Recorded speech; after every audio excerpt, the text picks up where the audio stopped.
it just got very real for the Toronto Blue Jays, and Vladimir Guerrero Jr. is following the signing of Max Scherzer. Multiple new reports have dropped revealing not only are the Jays progressing in talks with Vladimir Guerrero Jr., but they are a lot closer than fans initially thought. We're going to break all that down in this episode, but before we get into it, quick reminder to hit that subscribe button. If you're part of the percentage who aren't subscribed to the channel, this is the place to be for daily Jays content, and make sure to hit that subscribe button. But ladies and gentlemen, had a video just a few hours ago on, of course, the Max Scherzer situation and how it could affect the Toronto Blue Jays, and then new reports have started to drop surrounding Vladimir Guerrero Jr., and there is a lot to dive into when it comes to this situation because, quite frankly, it is probably the biggest factor in this Blue Jays offseason being a good one and a bad one. And you can see this here. Hector Gomez, source, talks between the Jays and Vladdy are progressing satisfactorily regarding a possible contract extension. The Jays are getting closer to what Vladdy is looking for. And this is the first time now in a while. And again, Hector Gomez, take it with a grain of salt. However, he's usually pretty accurate with things like this, especially extensions.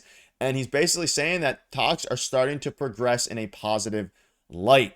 And obviously, we'll dive into some of the moves the Jays have made this offseason, but they just signed Max Scherzer. They're still in the running for Pete Alonso. They're still in the running, of course, for Max Bregman as well. And as you start to look at it here, the one thing they haven't done yet is, they've checked almost every box besides extending Vladimir Guerrero Jr. And we are now officially, a bit over 2 weeks away, February 18th, from the deadline that Vladdy gave, which is when catchers and reporters and all these things, catchers and pitchers, report to camp.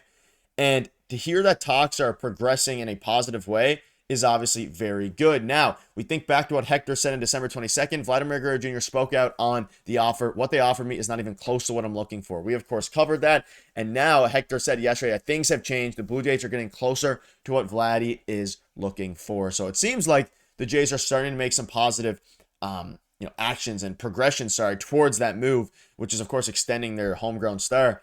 And this also coincides with a bunch of other reports that have dropped. But in general, I think the Jays need to get this done. And I haven't really been too concerned about them letting Vladimir Guerrero Jr. become a UFA after this year. I think ultimately they have to get it done, especially with the amount of money that they've been spending on some of their other free agents, whether that be, getting Miles Straw and taking on a bunch of his salary, Max Scherzer signing him to a one-year deal. But even the trade for Andres Jimenez, which now has him on the hook for $100 million over the next 4 or 5 years. It's like you're at the point now where if you're spending all this money on other players, it doesn't mean that the Jays are just going to stop and not talk to Vladimir Guerrero Jr. They need to get this extension done. And their CBT payroll is now up to $273 million post-Max Scherzer signing, a little shy of the third luxury tax threshold. It's a major departure from the front office's previous comments regarding spending limits, originally believed to be similar to the 2023 and 2024 payrolls. Time to keep pushing and obviously mirroring those payrolls.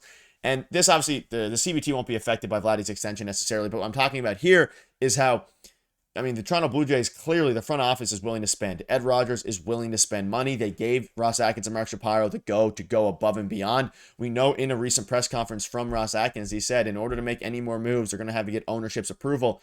And that was before the Max Scherzer signing. And now they're a little shy of that third luxury tax threshold. And I imagine, unless they miss out on Pete Alonso and Alex Bregman, they still need a lefty in the bullpen, but maybe they go with the cheap one. There is a chance where they don't get above that threshold. But even to be saying that they're in the second luxury tax threshold, they're going to be top 5 in the MLB in payroll here over the next few seasons. And I expect they're going to continue to spend, and ultimately their spending is going to go up tenfold. And that's simply because, one, Rogers is obviously a huge corporation, but two, the Jays are at a point now where they need to spend money to keep fans entertained from the game. We also had Teoscar Hernandez yesterday come out and said hopefully they can make it work because he wants to stay. And that was on him being surprised the Jays and Vladdy haven't worked out an extension. Now, obviously, Teoscar Hernandez was, big friends, still are good friends with Vladimir Guerrero Jr. He played in Toronto. We all know this.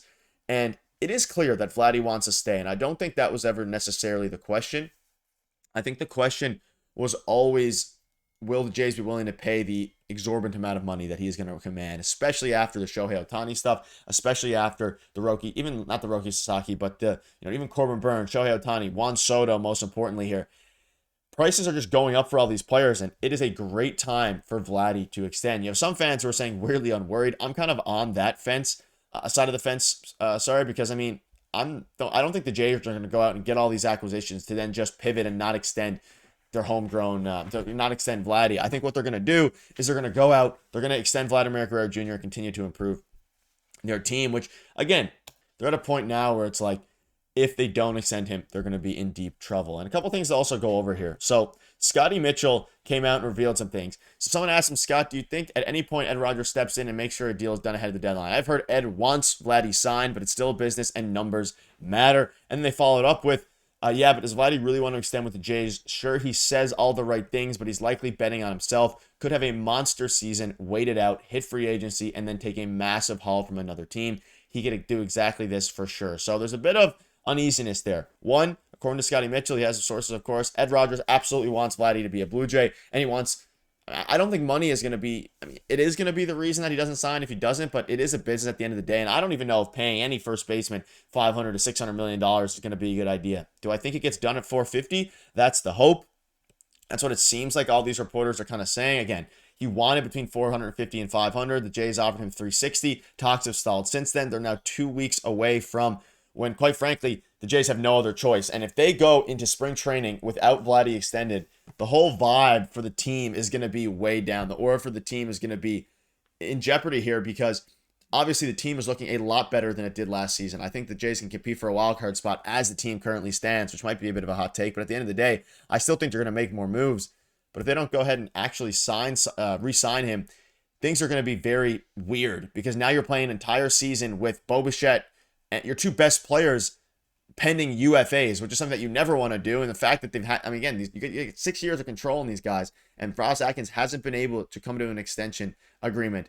And if he is not able to after the January 18th deadline, or February 18th deadline, sorry, things are going to get extremely dicey surrounding the Toronto Blue Jays. But I'm going to hold out hope that they do that because as you look at some of the additions that they've made this offseason, I mean, Max Scherzer, Jeff Hoffman, Jimmy Garcia, Nick Sandlin, Santander, and Andres Jimenez, that is a lot of good players. And I mean, Jimenez is good for 4 or 5 WAR. You have one of the best power hitting outfielders in the game in Anthony Santander. You got Nick Sandlin, who's a solid, reliable bullpen arm back in the Andres Jimenez trade. Jimmy Garcia, which a lot of people forgot about because that was their first signing of the offseason. Very good signing. Jeff Hoffman, a top 10 reliever in baseball. Again, some have him as the best reliever in free agency this offseason. Obviously, I'd probably give it to Tanner Scott. And then you get a veteran in Max Scherzer. And you really didn't lose out on too much. Obviously, Jordan Romano on paper, he's dealing with injuries, but he could be good. Spencer Horwitz, I think, is going to be a solid player. I would prefer Jimenez, though. And then Ryan Yarbrough, who they could still extend.